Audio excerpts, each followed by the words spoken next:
Mungkin lebih baik kalau Pak Jokowi legowo, mundurin diri, kasihlah kesempatan yang lebih hebat buat pimpin Indonesia. Oke. Ya, kasihan rakyat kita. Lah kok minta seperti Pak Jokowi mundur? Pak Jokowi tidak berhasil. Mengapa saya sebut beliau? Ya, itu presiden kita, kepala negara kita. Kebetulan PDI Perjuangan yang dari awal sampai sekarang mengusung beliau. Seorang pemimpin kalau sudah tidak dipercaya oleh masyarakat, kebijakannya dicurigai menimbulkan kontroversi karena tingkah lakunya, nggak usah berdasar menurut hukum saya belum salah gitu. Nggak bisa begitu. Mundur kata tap MPR ini. Jadi di sini tegaknya keadilan. Selamatnya negara itu tegaknya keadilan. Ini bukan soal memilih agama, saya bicara soal keadilan. Negara itu akan berjalan baik kalau diperintah dengan adil. Tidak mungkin instan. Melalui ujian-ujian, melalui cobaan-cobaan, mampu menghadapi tantangan-tantangan, mampu menghadapi rintangan-rintangan. Gak mungkin enak-enak langsung menjadi negara besar, negara kuat. Gak ada rumusnya seperti itu. Rizal Fadilah sebut ada kemungkinan Jokowi jatuh di tengah jalan. Hasil pembangunan politik di masa Pak Jokowi telah memecah belah persatuan dan kesatuan bangsa Indonesia. Jokowi harus mundur menjadi presiden. Bukan janji saya, janji seluruh rakyat Indonesia. Jokowi untuk mundur secara terhormat dari jabatannya sebagai presiden, dan hal ini pun kami salurkan kepada DPR RI dan untuk dipikirkan dan untuk dipertimbangkan dan dilakukan pengkajian, dan juga kepada MPR RI supaya hal ini jadi solusi untuk bangsa. Dan kami tetap menyandarkan hal ini kepada tokoh-tokoh bangsa. Jika tidak nampak solusinya, maka kalaupun mesti presiden mundur dari jabatannya, itu hal langkah yang terbaik, solutif untuk negara, dan itu sangat kami harapkan.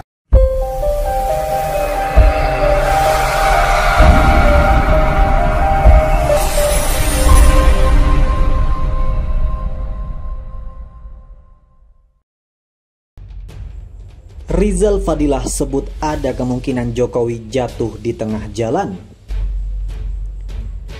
Menjelang pemilihan presiden 2024, diprediksi bakal terjadi beberapa hal yang mengejutkan.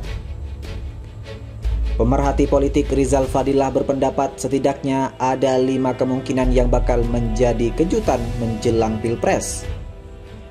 Ada 5 kemungkinan nanti timbulnya kejutan, kata Rizal saat menjadi pembicara program obrolan Bang Ruslan bertajuk Menanti Kejutan Pilpres yang diselenggarakan kantor berita politik RMOL pada Selasa 15 Juni 2021. Ia mengurai kejutan pertama dimungkinkan ialah Joko Widodo tidak lagi jadi presiden lagi di tahun 2024. Bisa saja Jokowi selesai sebelum 2024 selesai karena beberapa faktor, ujar Rizal.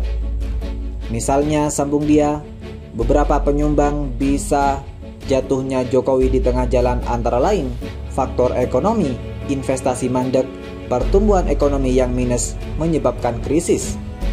Di sisi lain ialah penegakan hukum yang masih terdapat diskriminasi dan persoalan politik lain yang bisa menambah faktor menjatuhkan Jokowi di tengah pemerintahan. Kalau faktor-faktor itu terjadi, Jokowi harus hand out. Kalau nggak mundur atau dimundurkan, pungkas Rizal. Mungkin lebih baik kalau Pak Jokowi legowo, mundurin diri, kasihlah kesempatan yang lebih hebat buat pimpin Indonesia. Oke. Ya, kasihan rakyat kita. Ya, kasihan juga Mas Jokowi, cuman buat jadi bahan ledekan aja lama-lama. Ya, karena sekarang media, sosial media nggak simpati lagi sama dia, beda sama awal-awal dia jadi presiden. Dia itu the media darling. Semua dimuat apapun. Hari ini kan nggak ada bahan bercandaan, bahan ledekan. Dimuat sih Bang, tapi dari dimuat, sisi dari sisi ngelecehin. Ya, jadi Pak Jokowi lihat itu saya kasihan, lebih bagus mundur baik-baik dengan apa? Dengan hormat, kasih kesempatan yang lebih mampu buat kelola Indonesia, menyelesaikan masalah-masalah ini. Kasihan rakyat Indonesia dikorbanin 2 tahun ini kan udah hancur-hancuran. Masa mau ditambahin lagi 3 tahun? Ya. Siap. Dan itu juga menghindari konsekuensinya, karena kalau nanti rakyat marah,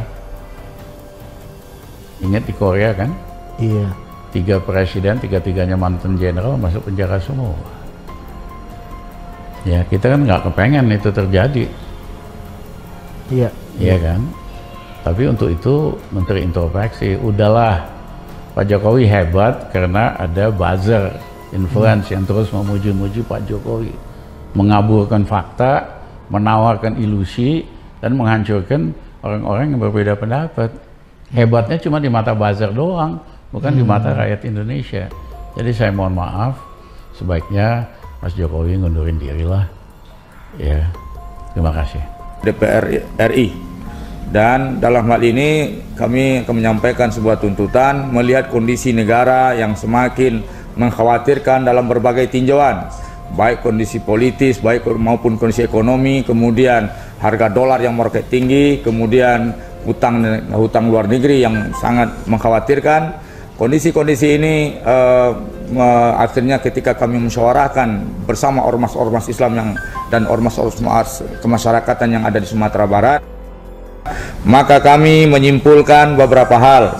Yang pertama adalah kami meminta Bapak Presiden Jokowi untuk mundur secara terhormat dari jabatannya sebagai presiden, dan hal ini pun kami salurkan kepada DPR RI dan untuk dipikirkan dan untuk dipertimbangkan dan dilakukan pengkajian, dan juga kepada MPR RI supaya hal ini jadi solusi untuk bangsa.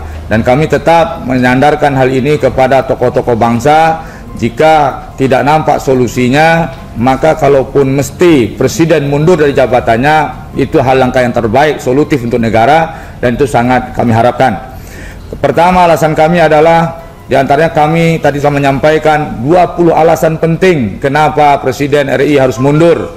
Pertama, melemahnya nilai tukar rupiah, di mana ambruknya rupiah dan mengkhawatirkannya harga dolar melebihi angka 15.000. Dan ini sebuah ketentuan menunjukkan lemahnya kepemimpinan bangsa dalam persoalan pengelolaan ekonomi. Kemudian hutang negara yang melewati batas kewajaran. Dan ini khawatir juga, kami sangat khawatir jangan-jangan penanganan pengatasan persoalan dolar ini justru menambah hutang negara lagi. Nah, kalau ini loh solusinya, negara ini akan ambruk, negara ini akan bangkrut. Kami khawatir, demi NKRI kita minta kepada Bapak Presiden jiwa kenegarawanannya dengan terhormat. Kami tetap menghormati Presiden kami, namun ini cerita persoalan kemampuan dan solusi untuk kita bersama saja. Kemudian yang ketiga, banyak janji-janji kampanye yang tidak terbukti dilaksanakan, tidak terpenuhi. Kemudian kami juga khawatir keamanan negara. Negara kami merasa terhina dengan kejahatan OPM, kemudian penanganannya tidak efektif. Dan sampai sekarang kita tidak rela melihat bendera kami dirobek-robek, dibakar dan segala macamnya. Kemudian kami sangat khawatir dengan kebangkitan isu komunis Indonesia ini, seolah-olah diberikan peluang. Kemudian hal ini kami tidak mengkaitkan dengan kondisi politik hari ini. Kami hanya murni aspirasi rakyat yang merasa hidup kami sangat susah hari ini, dan ini air mata rakyat, tidak ada hubungan dengan kondisi politik hari ini. Nah, kalau seandainya Presiden memberikan jaminan kepada kami solusi yang terbaik dan itu efektif dan itu bisa menenangkan kondisi pandangan kami, tidak ada masalah, lanjutkan. Tetapi jika tidak ada solusi yang tepat untuk dilakukan, untuk dijadikan solusi oleh beliau, langkah-langkah yang tepat, yang profesional, maka kembali kami ini kan untuk demi negara kita, dan jabatan itu amanah, maka sportif saja. Dan kita tetap mengucapkan terima kasih kepada beliau sebagai pemimpin bangsa, dan kita doakan kepada Allah seluruh aktivitas beliau mengolah bangsa, jerih payah beliau menjadi pahala di sisi Allah Subhanahu wa taala. Nah, untuk tuntutan ini ada 16 dan ada sekitar 20-an tadi yang telah kita sampaikan, dan kita tidak mengulanginya. Assalamualaikum warahmatullahi wabarakatuh.